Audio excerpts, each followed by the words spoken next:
God bless America. This has got to be the only place that we can do something like this, and I shudder to think what the rest of the world must be thinking when they see this. It's almost a little bit of a spectacle. So I just want to say thank you very much for everybody for this opportunity to come up here and talk to you. I'm actually going to just let Scott make a statement, and then I'm going to make a couple of closing statements real quick, okay? Here you go, Scott.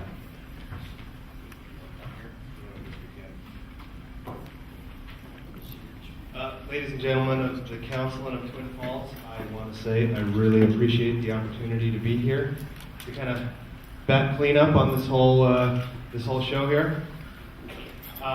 When Scott and I started this project, we didn't see it as a way to glorify Scott Truax or Scott Record.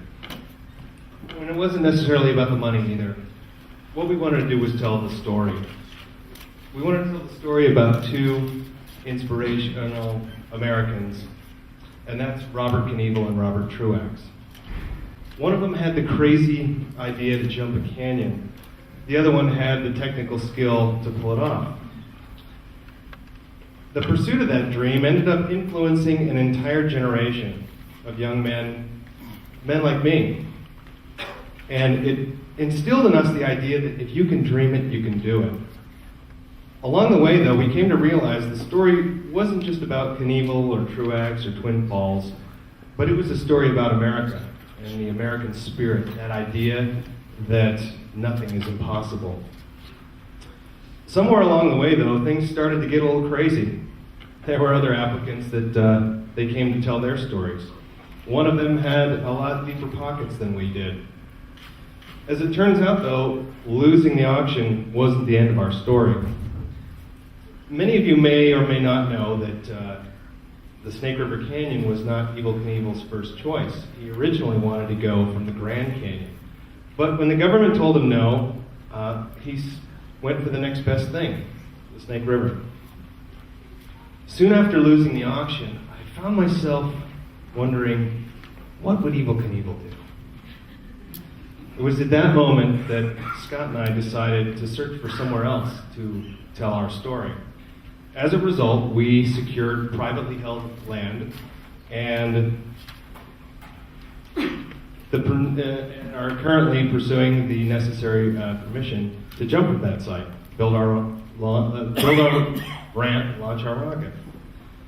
You see, we started this whole thing with what we call the Field of Dreams approach, and that's if you build it, they will come.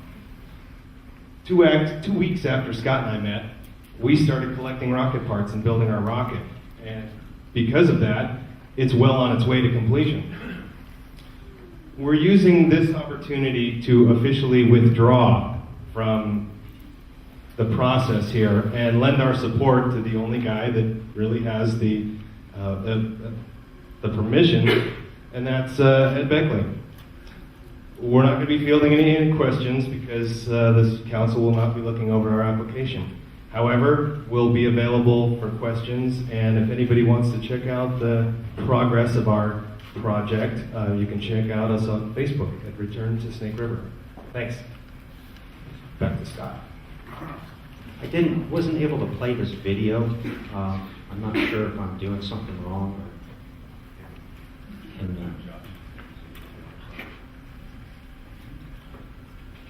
There's a PowerPoint sort of a video in there. I don't know how to play it from just clicking on it.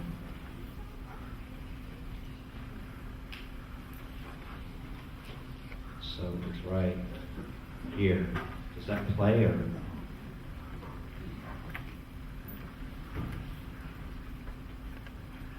That right there it is. Okay, thanks. So a couple little words. This graphic is an actual CAD drawing. We took all the CAD engineering drawings and we basically created this video. So all the engineering of our vehicle is already done, and it's done just like the original vehicle was done. And it's done like that because that's what sort of worked and what one of the greatest engineers of all time did, Robert Truax, and he designed that rocket.